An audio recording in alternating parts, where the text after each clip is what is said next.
사도신경으로 우리의 신앙을 고백합니다. 전능하사 천지를 만드신 하나님 아버지를 내가 믿사오며 그 외아들 우리 주 예수 그리스도를 믿사오니 이는 성령으로 잉태하사 동정녀 마리아에게 나시고 본디오 빌라도에게 고난을 받으사 십자가에 못 박혀 죽으시고 장사한 지 사흘 만에 죽은 자 가운데서 다시 살아나시며 하늘에 오르사 전능하신 하나님 우편에 앉아 계시다가 저리로서 산자와 죽은 자를 심판하러 오시리라. 성령을 믿사오며 거룩한 공회와 성도가 서로 교통하는 것과 죄를 사하여 주시는 것과 몸이 다시 사는 것과 영원히 사는 것을 믿사옵나이다. 아멘. 찬송가 435장입니다.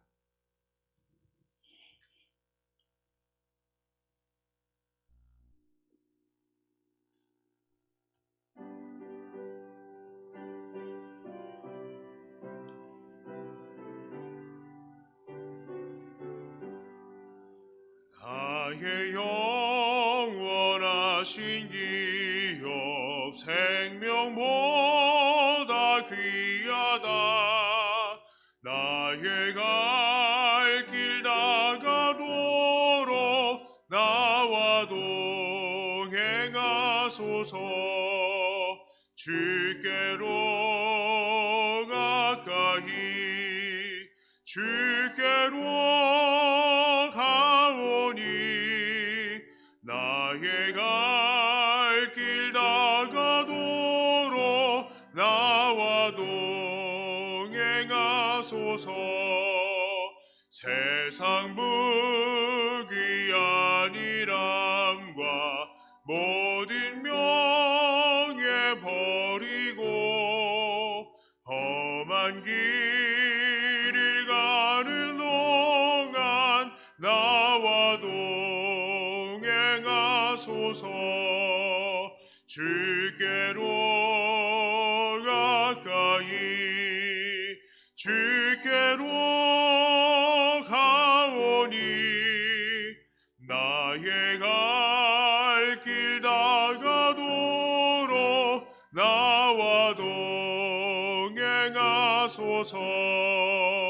어두운 골짝 지나가며 험한 바다 건너서 천국문에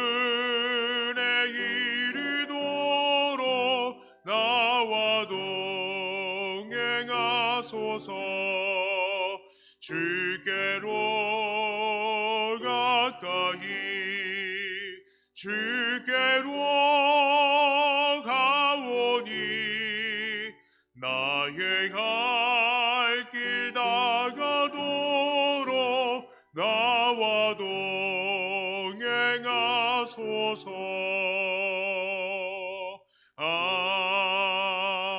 아멘.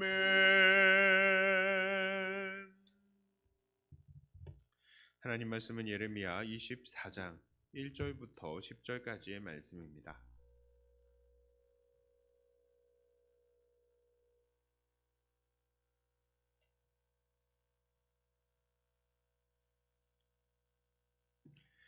바벨론의 느부갓네살 왕이 유다 왕 여호야김의 아들 여고냐와 유다 고관들과 목공들과 철공들을 예루살렘에서 바벨론으로 옮긴 후에 여호와께서 여호와의 성전 앞에 놓인 무화과 두 광주리를 내게 보이셨는데 한 광주리에는 처음 익은 듯한 극히 좋은 무화과가 있고 한 광주리에는 나빠서 먹을 수 없는 극히 나쁜 무화과가 있더라.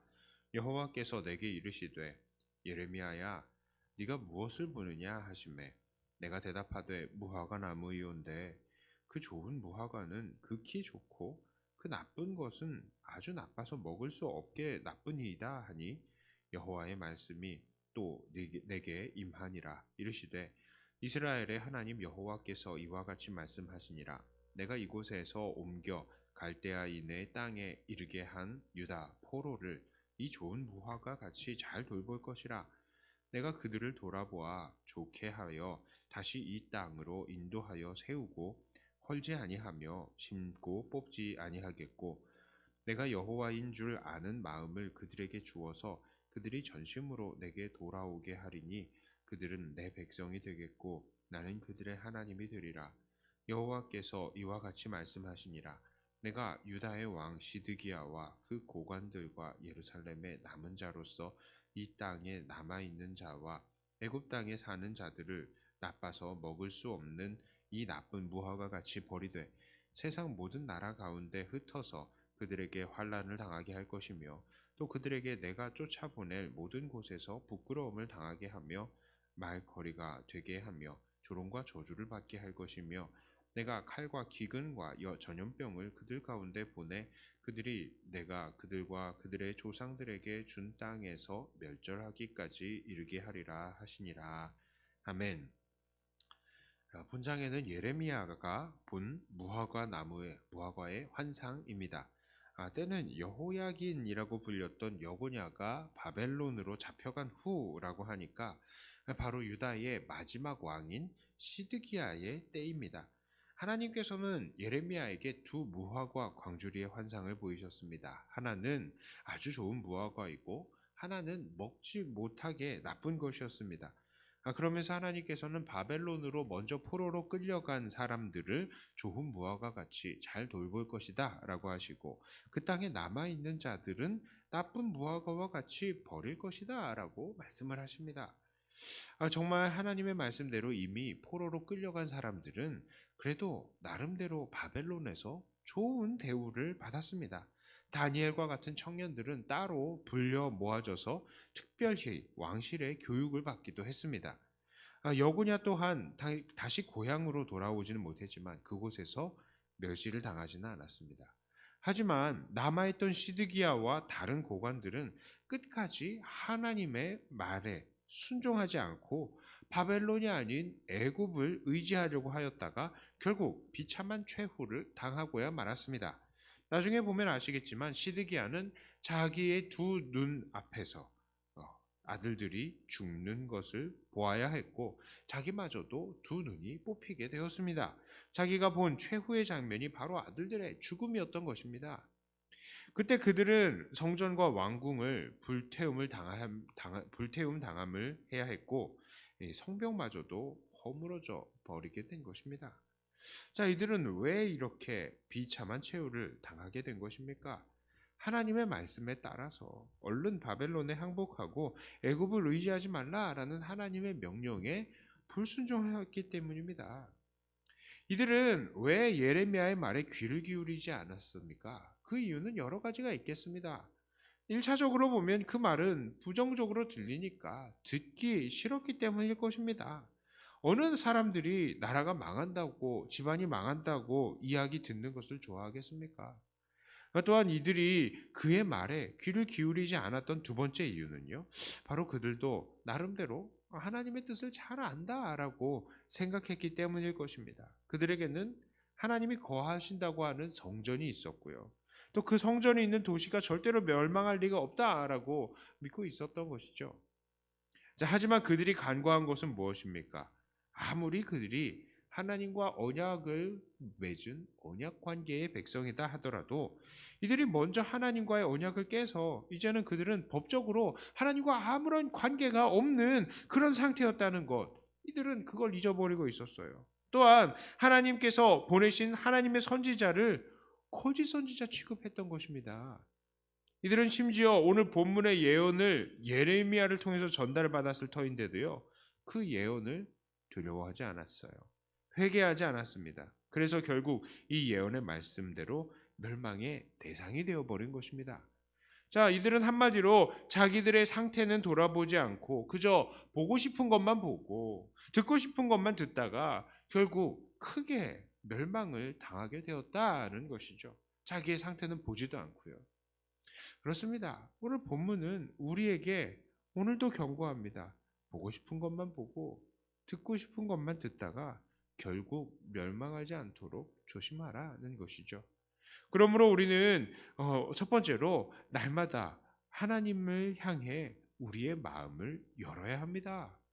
자, 설교를 통해서 하나님의 말씀이 선포될 때에 이 말씀이 경고하는 대상이 바로 나라는 것을 깨달아야 합니다. 많은 사람들이 이 말씀을 들을 때, 이 말씀은 우리 남편이 들어야 되는데, 이 말씀은, 그 집사가 들어야 되는데, 이 말씀은 우리 아이들이 들어야 되는데, 때마침 교회 빠졌네. 하고 안타까워 하시는데, 정작 그 말씀을 자기에게는 적용하지 않는 사람들이 너무 많습니다. 자기는 항상 괜찮다고 안심해서는 안 됩니다. 이스라엘 사람들이 그러했습니다. 자기들은 온갖 범죄를 다 저질러 놓고 우상을 섬겨 놓고 자기들은 끝까지 하나님의 백성이라고 생각을 해왔던 것이죠. 그러므로 우리는 말씀이 선포될 때마다 또 말씀을 대할 때마다 이 말씀이 다름 아닌 나를 향해서 경고한다는 것을 깨닫고 말씀 앞에 늘 납작 엎드려야 합니다.